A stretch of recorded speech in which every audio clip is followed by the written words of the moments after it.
More on this breaking news coming out of the Supreme Court now. The justices have decided to end affirmative action. This means schools cannot consider race in admissions. Joining us now to discuss the ruling, Tyrone Howard, professor at UCLA's Graduate School of Education and Information Studies. Thank you so much for being with us this morning. There's a lot to dive into here for people who may not have been paying attention to this case until now and seeing this ruling.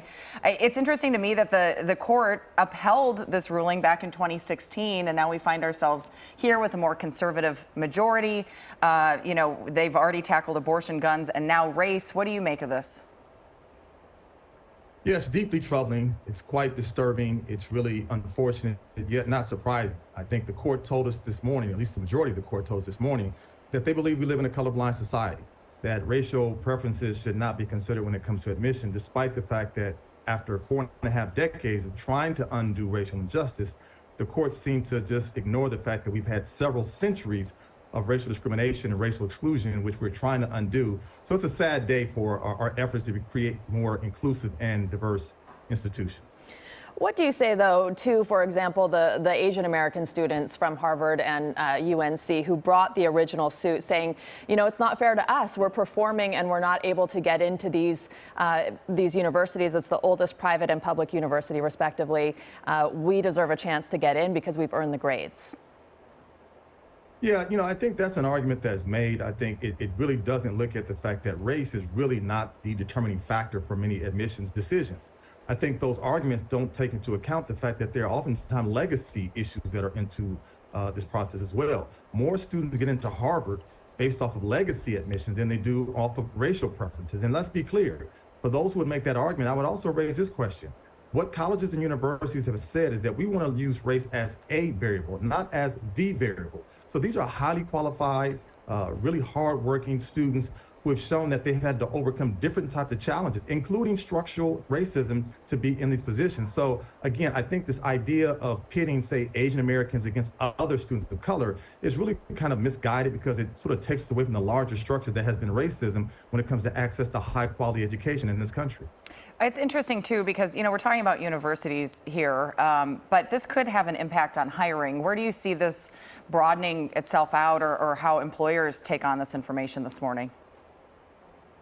Yeah, I think that's a really good point, because what we have to realize is that California, we've been under an affirmative action ban for close to 30 years with Proposition 209. And we know when Proposition 209 initially was instituted, we saw a significant drop off in the number of people of color, not only on college campuses and university campuses, but also in the workplace. What we know is this: our workplaces, our universities, our learning spaces are much better when there more diversity is in place. And part of what I hope that universities do, much like workplaces do, are more intentional, creative, and thoughtful about how they take steps and efforts to create a more inclusive and diverse workplace and learning place. Most universities do have a diversity mission when considering applicants, because, as you said, it makes it a more robust learning environment. You learn from people who are different than you, different discussions, et cetera. How likely are universities to actually abide by this decision, do you think? Or do you think that they'll still kind of consider this when considering the overall diversity of their students and what they bring to the table in terms of their socioeconomic status and their backgrounds? Yeah, I hope universities do not cop out and throw their hands up and say, well, we can no longer uphold our diversity mission because the court has said affirmative action is no longer allowable. Now it's time for universities to be creative and innovative in how they recruit or where they recruit. We have the models that we know that work. I watch universities in our athletic fields. They find very creative ways to find students as early as 7th and 8th and 9th grade. Now the academic mission has to do the same thing. Where do we go to those churches? Where do we go to those community-based organizations and talk to parents and kids at an early age and say, we want you, we want to help support you to get here? And the court also said that it is not illegal for students to talk about their experiences, and if race may have been a factor, that can be included. So I think that's a bit of a wink to students and applicants to say, listen, while race may not be a factor, it doesn't preclude me from talking about the fact that my experiences, like many folks in this country, especially people of color, have been profoundly shaped by issues tied to race.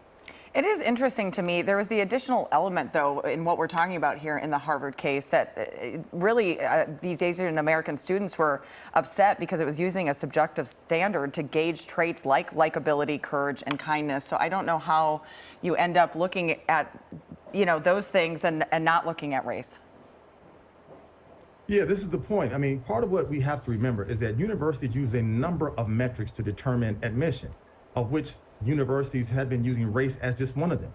And not that race was even overly weighted, it was given the same kind of consideration. In fact, it was given less consideration compared to issues like test scores or courses that were taken, AP and honors courses. So the fact that we sort of hone in on race as it was such a divisive factor, such a unfair variable in this equation, to me, I think it speaks to the ways in which this country still is not comfortable talking about race. Whenever we can exploit race, whenever we can try to minimize race, it just creates less opportunity for those who have constantly been fighting for greater inclusion and opportunity. And I think Justice Jackson said it best, is that this was about the Equal Protection Clause and how do we assure that every student has access to an equal opportunity. What bothers me in this country, especially in a state like California, is that as diverse as we are as a nation, you walk on some of our most highly selective campuses, it looks nothing like our cities in our state. And that to me is a problem. I think we have to say, why do we have a city such as Los Angeles that has so much rich ethnic and racial and linguistic diversity, but yet you walk on our campuses and you don't see that? Well, it's definitely part of the discussion now. Tyrone Howard from UCLA, thank you so much for being with us. Thank you for having me.